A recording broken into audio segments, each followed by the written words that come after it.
Quand Elon Musk et Optimus apparaissent côte à côte dans une vidéo où l'humain et la machine bougent presque au même rythme, le message dépasse le simple effet viral. Derrière cette scène étrange, il y a une nouvelle course robotique qui avance plus vite que ce que le grand public imaginait encore récemment.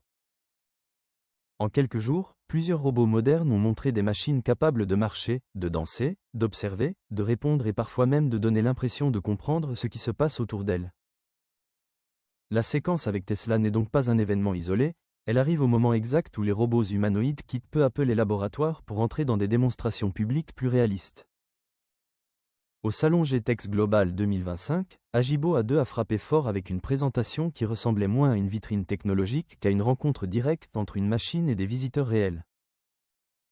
Le robot n'était pas enfermé dans un décor parfaitement contrôlé, il évoluait dans un espace ouvert, face à des personnes qui bougeaient, parlaient et réagissaient de manière imprévisible. Ce détail change tout, car une machine peut paraître impressionnante sur une scène préparée, mais elle révèle sa vraie valeur quand elle doit composer avec une foule imprévisible. Dès les premiers échanges, Agibo A2 a montré une capacité rare à suivre le regard, à orienter son buste et à modifier sa posture quand quelqu'un entrait dans son espace proche. Ses réponses vocales arrivaient avec une rapidité surprenante, comme si le visage des visiteurs et le son des voix étaient analysés dans le même instant. Ce réalisme vient d'un système multimodal, capable de croiser la vision, le langage, le mouvement et le contexte pour choisir une réaction cohérente. Au lieu de dérouler une simple suite d'ordres, le robot semblait lire la distance humaine, ajuster sa position et rendre l'échange moins mécanique. C'est précisément là que la démonstration robotique devient importante, parce qu'elle montre une robotique qui ne cherche plus seulement à exécuter une tâche, mais à créer une présence. Si tu veux soutenir ce type de contenu et donner plus de force à la chaîne, abonne-toi et active la cloche, parce que chaque nouveau spectateur aide la chaîne documentaire à continuer d'analyser ces ruptures technologiques. Techniquement, Agibo A2 se distingue aussi par une marche fluide, avec des transitions propres entre les appuis, les mouvements de bras et la stabilisation du torse. La machine paraît moins massive que certains concurrents, ce qui renforce l'impression d'un robot pensé pour la proximité sociale plutôt que pour une démonstration de puissance brute. La vraie rupture n'est donc pas seulement dans ses moteurs, elle se trouve dans sa capacité à agir au milieu de personnes réelles sans perdre le fil de l'interaction.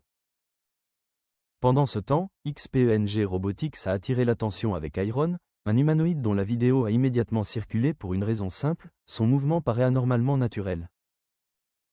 On y voit le robot Iron exécuter une chorégraphie complexe, avec des gestes rapides, des appuis stables et une coordination qui évoque davantage un danseur qu'un prototype industriel. L'entreprise affirme que cette séquence dansée a été apprise en seulement 2 heures, grâce à un système d'apprentissage par imitation qui transforme une vidéo humaine en mouvements adaptés au corps du robot.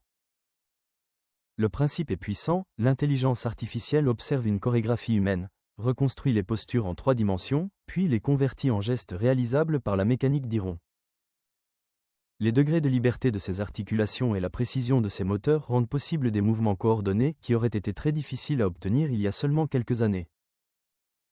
La vidéo a pourtant déclenché un doute immédiat, car beaucoup d'internautes ont pensé qu'un humain portait un costume ou que la séquence avait été arrangée.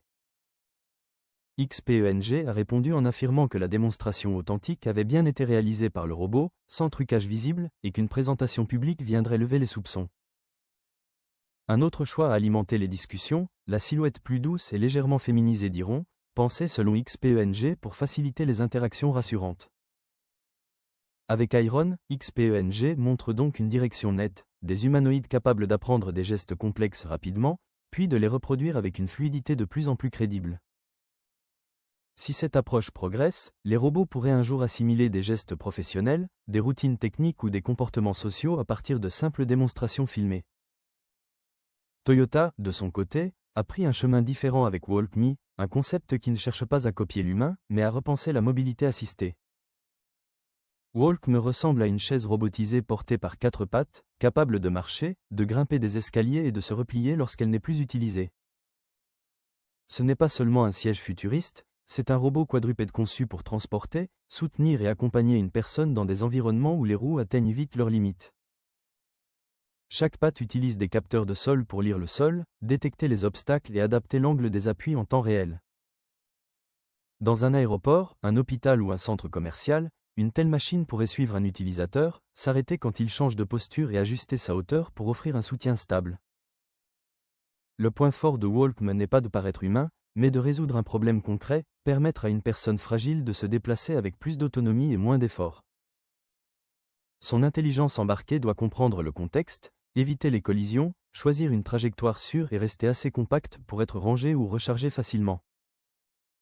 En regardant Agibo à deux, Iron et Walk mis ensemble, une tendance claire devient visible, les machines ne se contentent plus d'obéir à des lignes de code.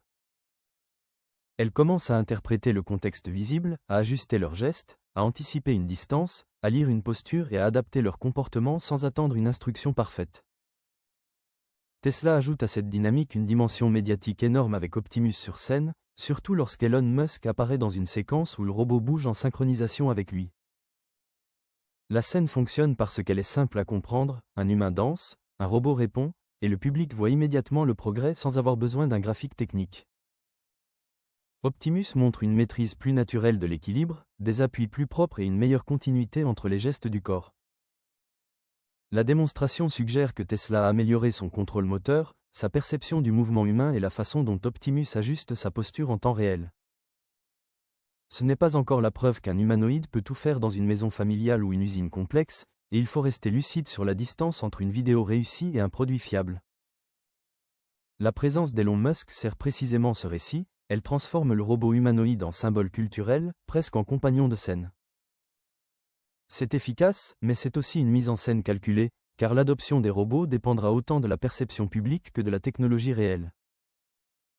Le risque, pour toutes ces entreprises, est de vendre trop tôt une vision futuriste alors que la fiabilité, le coût, la sécurité et la maintenance restent des obstacles majeurs. Un robot qui impressionne dans une vidéo doit encore prouver qu'il peut fonctionner des milliers d'heures dans un environnement quotidien sans panne, sans danger et sans assistance permanente. Malgré cette réserve, le cap est visible, les robots marchent mieux, apprennent plus vite, interagissent plus naturellement et commencent à occuper des rôles que l'on associait encore récemment à la science-fiction. Agibo illustre l'interaction sociale, XPENG montre l'apprentissage rapide, Toyota explore l'assistance mobile et Tesla transforme Optimus en vitrine mondiale de la robotique humanoïde. Nous entrons dans une nouvelle phase où les machines ne seront plus jugées uniquement sur ce qu'elles font, mais sur la manière dont elles bougent, répondent, accompagnent et inspirent confiance. C'est là que le changement devient sérieux, car un robot acceptable n'est pas seulement un robot puissant, c'est une machine crédible dans le regard humain. Ce que l'on voit aujourd'hui n'est pas la fin du travail humain ni l'arrivée magique d'un monde entièrement automatisé, c'est plutôt le début d'une compétition brutale pour imposer des robots utiles. Les gagnants ne seront pas forcément ceux qui feront la vidéo la plus spectaculaire, mais ceux qui réussiront à livrer des robots fiables, abordables, sûrs et capables de prouver leur valeur dans la vraie vie. Et si ce documentaire t'a appris quelque chose d'important aujourd'hui, alors mets un like, abonne-toi et active la cloche pour ne manquer aucun de nos prochains contenus.